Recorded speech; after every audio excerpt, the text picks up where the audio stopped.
Hi, my name is Autumn DeVos, and I want to take a couple minutes to tell you my before and after story. The two words that I chose to describe my life were controlling and liberated. Some background. My mom was very young when she had me. She had just turned 18, and she kind of got herself stuck in a situation that was not the best. My brother and I grew up in a pretty abusive home. Not physically abusive for he and I, but emotionally abusive. We had to watch the abuse between my father and my mother, and had to deal with sort of like a neglect situation. Luckily, I had grandparents that were really willing to do everything they could to provide for us and help us have the best life that we could, and so I'm very blessed in that. And eventually, my mom and dad did end up getting divorced, so around the age of 9, my mom became a single mom and was kind of living a really difficult life. So it was hard. And I think that a habit I developed because of my childhood and because of a bunch of different things was this habit of control. I had decided at a very young age that in order to experience happiness in my life, or in order for anyone around me to experience happiness, something good had to happen. So I was going to be the one to control that situation.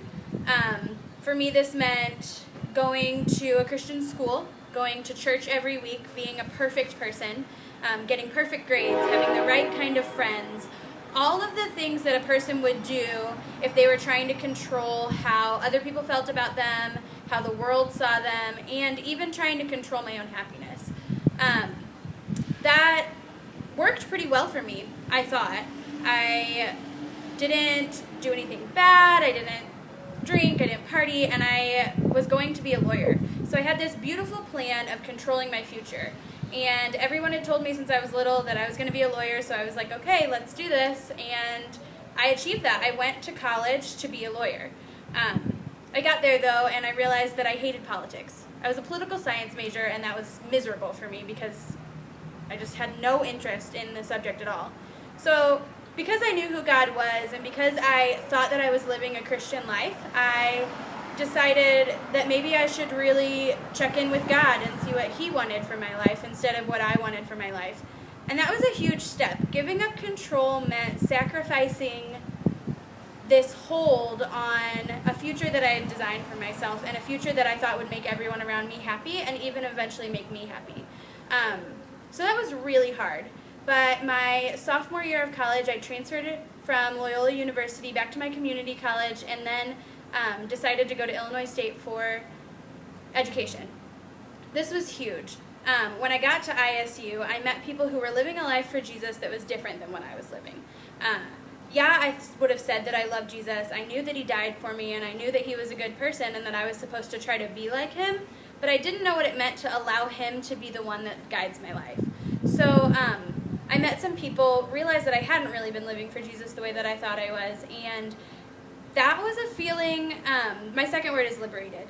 That was a feeling of freedom that I'd never experienced before.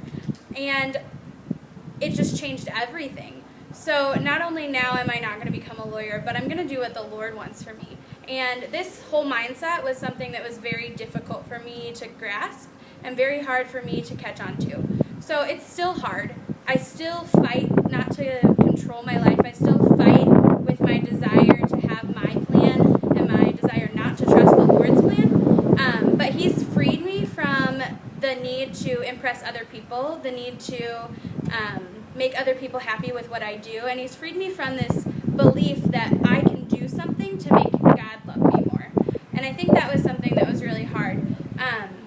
But the reality is that Jesus died so that we don't have to be the ones in control of our life. And all we have to do, all you have to do, all I have to do every day is really just choose to give my day up to Him. So, my name's Autumn. My words are controlling and liberated. Thanks for listening to my story.